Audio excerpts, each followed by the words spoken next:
Hello, good morning students. Today we discuss about next topic, that is sulfuric acid. Sulfuric acid H2SO4. H2SO4 is called king of chemicals. जिन्ना भी chemistry behalf chemicals ਤੇ depend ਕਰ ਰਹੀ ਹੈ, king ਕਿਹਾ ਜਾਂਦਾ ਹੈ sulfuric acid ਨੂੰ, because number of pesticide, insecticide, medicines ਨੂੰ ਬਣਾਉਣ ਦੇ ਵਿੱਚ ਇਹਨੂੰ ਵਰਤਿਆ ਜਾ ਰਿਹਾ। And first one we discuss about manufacture, ਇਹਨੂੰ ਪ੍ਰਪੇਅਰ ਕਿਵੇਂ ਕੀਤਾ ਜਾ ਰਿਹਾ ਵਾ। ਪ੍ਰਪੇਅਰ ਕਰਨ ਲਈ first one, sulphuric acid manufactured by contact process. Contact process ਕਈ ਵਾਰੀ ਕੁਐਸਚਨ ਪੇਪਰ ਵਿੱਚ ਇਸ ਤਰ੍ਹਾਂ ਆ ਜਾਂਦਾ ਕਿ ਡਿਸਕਸ ਦਾ ਕੰਟੈਕਟ ਪ੍ਰੋਸੈਸ, ਤੇ ਅਸੀਂ ਪੜ੍ਹਿਆ ਹੁੰਦਾ ਮੈਨੂਫੈਕਚਰ ਆਫ ਸਲਫਿਊਰਿਕ ਐਸਿਡ, ਤੇ ਸਾਨੂੰ ਇਹ ਕਲੀਅਰ ਹੀ ਨਹੀਂ ਰਹਿੰਦਾ ਕਿ ਕੰਟੈਕਟ ਪ੍ਰੋਸੈਸ ਵਿੱਚ ਹੈ ਕੀ ਸੀ। ਹੁਣ ਕਲੀਅਰ ਹੋ ਜਾਏਗਾ। ਕੰਟੈਕਟ ਪ੍ਰੋਸੈਸ ਕਾਹਦੇ ਲਈ ਹੈ ਬੱਚੇ? ਸਲਫਿਊਰਿਕ ਐਸਿਡ ਦੀ ਮੈਨੂਫੈਕਚਰ ਵਾਸਤੇ, ਪ੍ਰੋਡਕਸ਼ਨ ਵਾਸਤੇ। ਤਾਂ ਇਹਨੂੰ ਅਸੀਂ ਫਾਲੋਇੰਗ ਸਟੈਪ ਦੇ ਵਿੱਚ ਸਿੰਪਲ ਜਿਹੇ ਮੈਥਡ ਦੇ ਨਾਲ ਅਸੀਂ ਪ੍ਰਪੇਅਰ ਕਰ ਸਕਦੇ ਹਾਂ। ਫਸਟ ਵਨ ਹੈ preparation of sulphur dioxide. First one ਸਾਨੂੰ ਕੀ ਕਰਨਾ ਪਏਗਾ? It is prepared by burning sulphur in excess of air. ਮੈਂ ਐਕਸੈਸ ਏਅਰ ਦੇ ਵਿੱਚ ਸਲਫਰ ਨੂੰ ਬਰਨ ਕਰਾਂਗਾ ਤੇ ਮੇਰੇ ਕੋ ਸਲਫਰ ਪਲੱਸ ਆਕਸੀਜਨ ਰਿਐਕਟ ਹੋਏਗੀ ਤਾਂ ਕੀ ਬਣ ਜਾਏਗੀ? Sulphur dioxide. ਸਲਫਰ ਡਾਈਆਕਸਾਈਡ ਦੀ ਪ੍ਰੈਪਰੇਸ਼ਨ ਸਾਡੇ ਕੋਲ ਹੋ ਚੁੱਕੀ ਹੈ। ਹੁਣ ਸਲਫਰ ਡਾਈਆਕਸਾਈਡ ਤੋਂ ਅੱਗੇ ਕੀ ਹੋ ਸਕਦਾ? ਸੈਕਿੰਡ ਸਟੈਪ ਹੈ oxidation of sulphur dioxide to sulphur trioxide. ਹੁਣ ਸਲਫਰ ਡਾਈਆਕਸਾਈਡ ਨੂੰ catalytically oxidized to sulfur trioxide in the presence of vanadium pentaoxide। Catalyst आ गया बच्चे। कैटालिस्ट की प्रेजेंस ਦੇ ਵਿੱਚ ਜੇ मैं 2 ਮਾਲੀਕਿਊਲ ਸਲਫਰ ਡਾਈਆਕਸਾਈਡ ਦੇ ਗੈਸ ਦੇ ਲੈਣਾ, 1 ਮੋਲ ਆਕਸੀਜਨ ਦਾ ਗੈਸ ਆ, कैटालिस्ट ਆ ਵਨੇਡੀਅਮ ਪੈਂਟਾਆਕਸਾਈਡ V2O5, ਅਸੀਂ ਕੱਲ ਵੀ ਰਿਐਕਸ਼ਨ ਕੀਤੀ ਤੇ ਮੇਰੇ ਕੋਲ ਬਣ ਜਾਏਗਾ 2 ਮਾਲੀਕਿਊਲ SO3 ਦੇ ਗੈਸ ਦੇ ਬਣ ਜਾਣਗੇ। ਮੇਰੇ ਕੋਲ ਮੇਨ ਪ੍ਰੈਪਰੇਸ਼ਨ ਹੀ ਸਲਫਰ ਟ੍ਰਾਈਆਕਸਾਈਡ ਤੋਂ ਉਹ ਇੱਥੇ ਪ੍ਰਪੇਅਰ ਹੋ ਚੁੱਕੀ ਹੈ। ਥਰਡ ਸਟੈਪ ਹੈ absorption of sulfur trioxide into 98% sulfuric acid। ਇਹ ਜਿਹੜੀ ਸਲਫਰ ਟ੍ਰਾਈਆਕਸਾਈਡ ਬਣੀ ਹੈ ਇਹਨੂੰ ਮੈਂ ਮਿਕਸ ਕਰ ਦੇਣਾ 98% ਜਿਹੜਾ ਮੇਰੇ ਕੋਲ ਸਲਫਿਊਰਿਕ ਐਸਿਡ ਪ੍ਰੈਜ਼ੈਂਟ ਆ, SO3 ਪਲੱਸ H2SO4 ਐਡ ਹੀ ਕਰਿਓ, ਰਿਐਕਸ਼ਨ ਬਣ ਜਾਏਗੀ H2 ਰਿਹਾ, S2 ਹੋ ਗਏ ਜੇ ਤੇ O7, and that is called as oleum. Oleum ਨੂੰ ਬੱਚੇ ਅਸੀਂ ਇੱਕ ਨਾਮ ਹੋਰ ਦਿੰਦੇ ਆ ਫਿਊਮਿੰਗ ਐਸਿਡ। ਫਿਊਮਿੰਗ ਐਸਿਡ ਦਾ ਮੀਨਿੰਗ ਹੈ ਕਿ ਜਿਹਦੇ ਵਿੱਚੋਂ ਫਿਊਮ ਨਿਕਲ ਰਹੇ ਨੇ, ਧੂਆਂ ਨਿਕਲ ਰਿਹਾ ਹੁੰਦਾ, ਕੰਸਨਟ੍ਰੇਟਡ ਐਸਿਡ ਹੈ, ਦੈਟ ਇਜ਼ ਕਾਲਡ ਐਸ ਓਲਿਮ। ਇੱਥੋਂ ਦਾ ਕਰਨ ਤੋਂ ਬਾਅਦ ਫੋਰਥ ਸਟੈਪ ਸਾਡੀ ਕੋਲ ਡਾਇਲੂਸ਼ਨ ਆਫ ਓਲਿਮ ਵਿਦ ਵਾਟਰ। ਹੁਣ ਜਿਹੜਾ ਇਹੀ ਓਲਿਮ ਬਣਿਆ ਇਹਨੂੰ ਮੈਂ ਡਿਲੂਟ ਕਰ ਦਿਆਂਗਾ ਕਿਹਦੇ ਨਾਲ? To water to get sulphuric acid. Reaction ਦੇਖਿਓ H2S2O7 ਓਲਿਮ ਹੈ, ਸਲਫਿਊਰਿਕ ਐਸਿਡ ਐਡ ਕਰਿਓ, ਇਕੁਏਸ਼ਨ 2 ਮੋਲ ਮੇਰੇ ਕੋਲ ਸਲਫਿਊਰਿਕ ਐਸਿਡ ਦੇ ਬਣ ਜਾਣਗੇ। ਇਹ ਤਾਂ ਮੇਰੇ ਕੋਲ ਸਿੰਪਲ ਮੈਥਡ ਹੋ ਗਿਆ for the manufacture of sulphuric acid. ਹੁਣ ਗੱਲ ਇਹ ਆ ਗਈ ਕਿ ਇਸ ਕੁਐਸਚਨ ਨੂੰ ਅਸੀਂ ਯਾਦ ਕਿਵੇਂ ਕਰਨਾ ਹੈ। ਇਹ ਇੰਪੋਰਟੈਂਟ ਕੁਐਸਚਨ ਹੈ, ਮੋਸਟ ਪ੍ਰੋਬੇਬਲੀ ਇਹ ਪੇਪਰ ਵਿੱਚ ਆ ਸਕਦਾ। ਮੇਨ ਸਾਡੇ ਕੋਲ ਇਹਦੇ ਵਿੱਚ 4 ਸਟੈਪ ਨੇ। ਫਸਟ ਵਨ ਹੀ ਮੈਂ ਰਿਪੀਟ ਕਰਾਂਗਾ, ਸਲਫਰ ਡਾਈਆਕਸਾਈਡ। ਸਲਫਰ ਨੂੰ ਹੀਟ ਕੀਤਾ ਆਕਸੀਜਨ ਦੇ ਨਾਲ, ਸਲਫਰ ਡਾਈਆਕਸਾਈਡ। ਸਲਫਰ ਡਾਈਆਕਸਾਈਡ ਨੂੰ ਆਕਸੀਜਨ ਨਾਲ ਰਿਐਕਟ ਕੀਤਾ ਵਨੇਡੀਅਮ ਪੈਂਟਾਆਕਸਾਈਡ ਕੈਟਾਲਿਸਟ ਦੀ ਪ੍ਰੈਜ਼ੈਂਸ ਵਿੱਚ, ਮੇਰੇ ਕੋਲ ਸਲਫਰ ਟ੍ਰਾਈਆਕਸਾਈਡ ਬਣ ਗਿਆ। ਤੇ ਇਹੀ ਸਲਫਰ ਟ੍ਰਾਈਆਕਸਾਈਡ ਨੂੰ ਮੈਂ ਸਲਫਿਊਰਿਕ ਐਸਿਡ 98% ਸਲਫਿਊਰਿਕ ਐਸਿਡ ਵਿੱਚ ਪਾਤਾ ਤੇ ਮੇਰੇ ਕੋਲ ਬਣ ਗਿਆ ਓਲਿਮ। ਤੇ ਜੇ ਮੈਂ ਓਲਿਮ ਨੂੰ ਬੱਚੇ ਡਿਲੂਟ ਕਰ ਦੇਣਾ H2S2O7 ਦੇ ਨਾਲ, ਡਿਲੂਟ ਕਰ ਦਿੱਤਾ ਮੈਂ ਓਲਿਮ ਨੂੰ, ਤੇ ਮੇਰੇ ਕੋਲ 2 ਮੋਲ ਸਲਫਿਊਰਿਕ ਐਸਿਡ ਦੇ ਬਣ ਜਾਣਗੇ। ਕਲੀਅਰ ਹੈ ਜੀ। ਹੁਣ ਇਸ ਕੁਐਸਚਨ ਨੂੰ ਜੇ ਇਹ ਲੈਂਥੀ ਕਰਨਾ ਹੋਏ, ਉਹਨਾਂ ਨੇ ਕੁਐਸਚਨ ਮੈਂ ਤੁਹਾਨੂੰ ਡਾਇਗਰਾਮ ਪਹਿਲੇ ਪਾ ਦਿੱਤੀ ਹੋਈ ਹੈ ਫੋਟੋ ਦੇ ਵਿੱਚ, ਇਸ ਨੂੰ ਅਸੀਂ ਅੱਗੇ ਹੁਣ ਸਮਝਾਂਗੇ। ਇਹ ਡਾਇਗਰਾਮ ਮੈਂ ਪਹਿਲੇ ਪਾ ਚੁੱਕਾ ਬੱਚੇ, ਕੋਸ਼ਿਸ਼ ਕਰਨੀ ਆ ਉਹ ਤੁਸੀਂ ਪਹਿਲੇ ਡਰਾ ਕਰਿਓ, ਫਿਰ ਕਲੀਅਰ ਹੋ ਜਾਏਗਾ। ਸਭ ਤੋਂ ਪਹਿਲੇ ਸਾਡੇ ਕੋਲ ਇਹ ਹੈਗਾ ਵਾ ਡਸਟ ਪ੍ਰੈਸੀਪਰੇਟਰ। ਆ ਮੇਰੇ ਕੋਲ ਜਿਹੜਾ ਫਸਟ ਚੈਂਬਰ ਹੈ ਇਹਦੇ ਵਿੱਚ ਮੈਂ ਆ ਸਲਫਰ ਰੱਖੀ ਹੋਈ ਜੇ, ਇਸ ਸਾਈਡ ਤੋਂ ਏਅਰ ਐਂਟਰ ਹੋਏਗੀ, एयर जो एंटर होएगी सल्फर बर्न होएगा तो सल्फर डाइऑक्साइड तो ऑक्सीजन बनी इंप्योर आ तो आ मेरे को डस्ट प्रैसिपिटेटर जो लोअर साइड पर लिखा होया ये डस्ट बाहर निकल जाएगी तो नैक्सट चैंबर के चला जाएगा जिन्होंने असीं कहने वाशिंग एंड कूलिंग टावर। हुण उहनूं ठंडा किया जाएगा ये उपरों वाटर में स्प्रे किया जा रहा वा जो ये आएगा तो वेस्ट ये बाहर निकल जाएंगे तो जी साफ एयर आ वो अगे नैक्सट अगले चैंबर च चली जाएगी जिन्हों इन्हें नाम दिता होया ड्राइंग टावर सुकाउणा इन्हें ड्राइंग टावर आ ये उपरों कंसनट्रेटेड सल्फ्यूरिक एसिड जोड़ा स्प्रे किया जा रहा ये लोअर साइड पर आएगा तो ये वेस्ट एसिड जोड़ा वो असीं बाहर कढ़ देंगे। Only dry sulphur dioxide and oxygen ये अगे फॉरवर्ड पास की जाएगी। ये पास होंदी हुई साडे को बच्चे लगा होया arsenic purifier containing gelatinous hydrated ferric oxide ये पूरी तरह इनू आरसैनिक ये जो भी इंप्योरिटीज़ ने वो बाहर कीतियां जाणगियां। आ टेस्टिंग बॉक्स आ कि ये कुछ हैगा कोई होर ये इंप्योरिटी तो नहीं आ रही।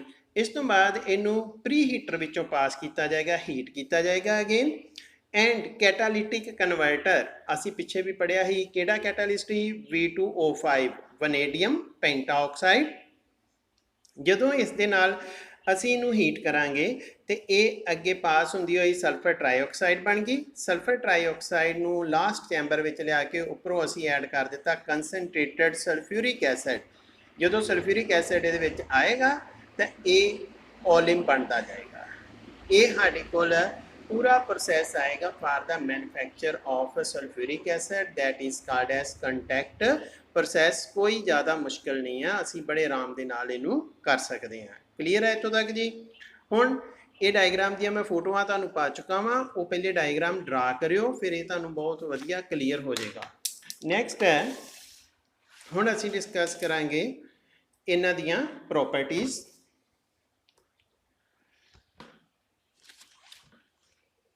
नैक्सट प्रॉपर्टी साडे कोल आएगी बच्चे प्रॉपर्टीज़। फर्स्ट वन है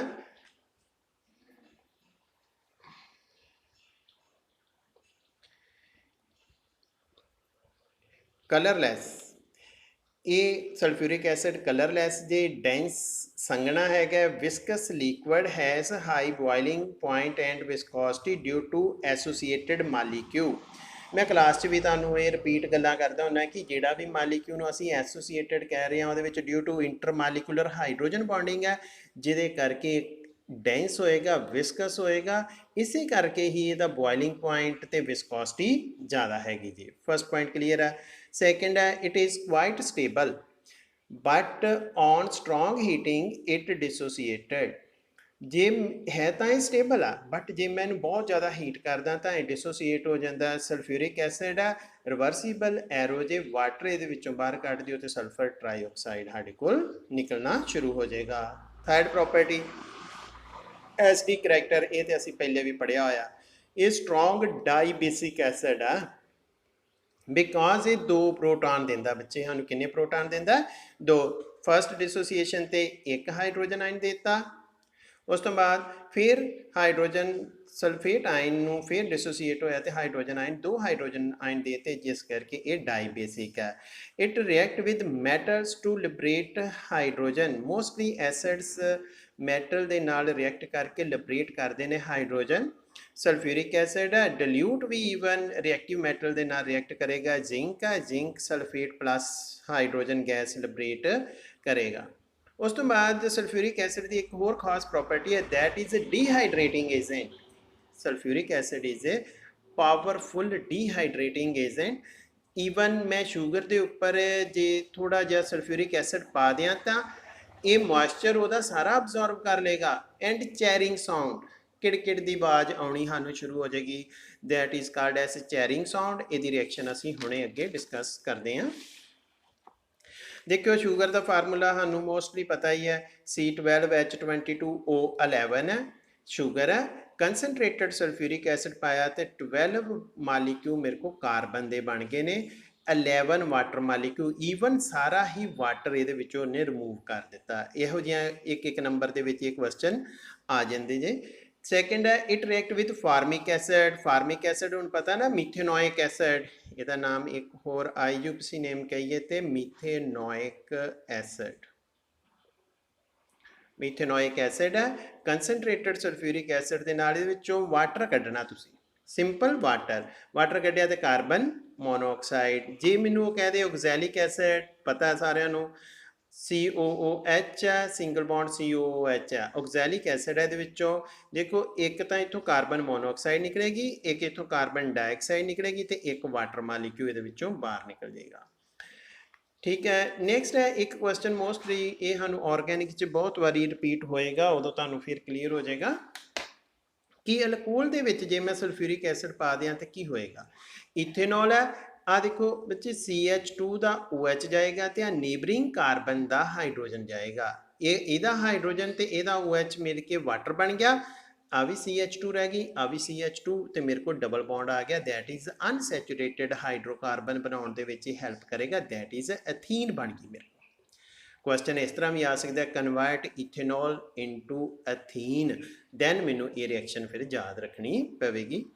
ਨੈਕਸਟ ਹੈ ਅਸੀਂ ਹਾਈਡਰੇਟਡ ਸਾਲਟ ਪੜ੍ਹਦੇ ਹਾਂ ਬੱਚੇ। ਹਾਈਡਰੇਟਡ ਸਾਲਟ ਜਿਨ੍ਹਾਂ ਦੇ ਨਾਲ ਵਾਟਰ ਮਾਲੀਕਿਊਲ ਲੱਗੇ ਹੁੰਦੇ ਆ, ਜਿਵੇਂ ਕਿ ਫਾਰ ਐਗਜ਼ਾਮਪਲ ਕਾਪਰ ਸਲਫੇਟ। ਅਸੀਂ ਕਲਾਸ 'ਚ ਐਕਸਪੈਰੀਮੈਂਟ ਵੀ ਕੀਤਾ ਸੀ।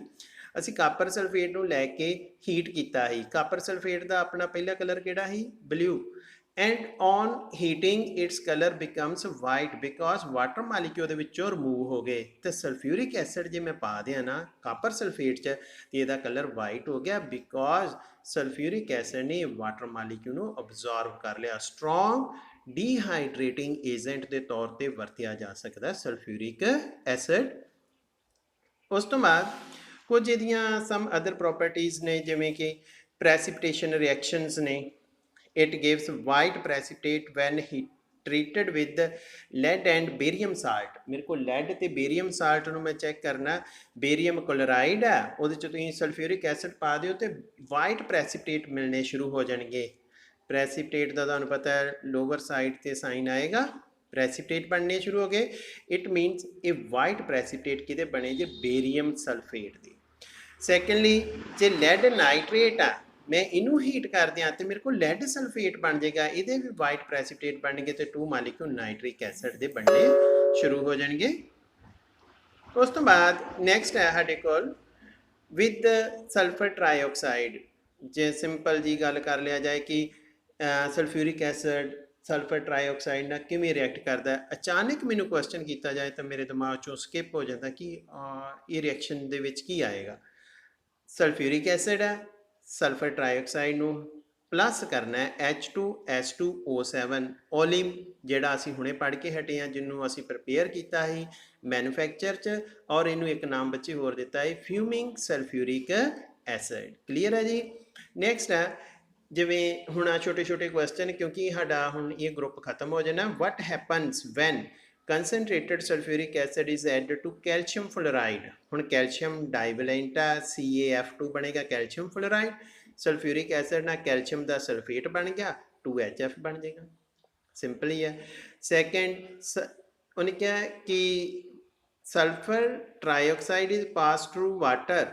ਅਸੀਂ SO3 ਨੂੰ ਵਾਟਰ ਦੇ ਵਿੱਚੋਂ ਪਾਸ ਕਰ ਦਈਏ ਤੇ ਮੇਰੇ ਕੋਲ ਸਲਫਿਊਰਿਕ ਐਸਿਡ ਬਣ ਜਾਏਗਾ। ਇਹ ਵੀ ਕੰਟੈਕਟ ਪ੍ਰੋਸੈਸ ਵਾਲਾ ਹੀ ਪ੍ਰੋਸੈਸ ਹੈਗਾ ਵਾ, ਉਹਦੇ ਵਿੱਚ ਤੁਸੀਂ ਆਪਾਂ ਉਹਨੂੰ ਡਿਟੇਲ ਕਰ ਲਿਆ। ਹੁਣ ਜਿਹੜੀਆਂ ਮੈਂ ਫੋਟੋਆਂ ਘੱਲੀਆਂ ਨੇ ਪਹਿਲਾਂ ਬੱਚੇ ਉਹ ਡਾਇਗਰਾਮ ਬਣਾਇਓ। ਕਲੀਅਰ? ਡਾਇਗਰਾਮ ਬਣਾ ਕੇ ਫਿਰ ਇਹ ਮੇਰੀ ਵੀਡੀਓ ਵੇਖੋਗੇ ਤੇ ਤੁਹਾਨੂੰ ਪੂਰਾ ਹੀ ਸਮਝ ਲੱਗ ਜਾਏਗਾ ਕਿ ਇਹ ਸਾਡੇ ਕੋਲ 16 ਗਰੁੱਪ ਜਿਹੜਾ ਇਹ ਖਤਮ ਹੋ ਗਿਆ ਵਾ। ਫਿਰ ਨੈਕਸਟ ਇਹਦੇ ਰਿਲੇਟਡ ਕੁਐਸਚਨ ਕਰ ਲਿਓ, ਜੇ ਕੋਈ ਪ੍ਰੋਬਲਮ ਹੋਏਗੀ ਤਾਂ ਉਹ ਮੈਨੂੰ ਤੁਸੀਂ ਦੱਸਣਾ ਵਾ। ਤੇ ਨੈਕਸਟ ਫਿਰ ਅਸੀਂ ਕੱਲ ਕਰਾਂਗੇ 17 ਗਰੁੱਪ। Okay, thank you.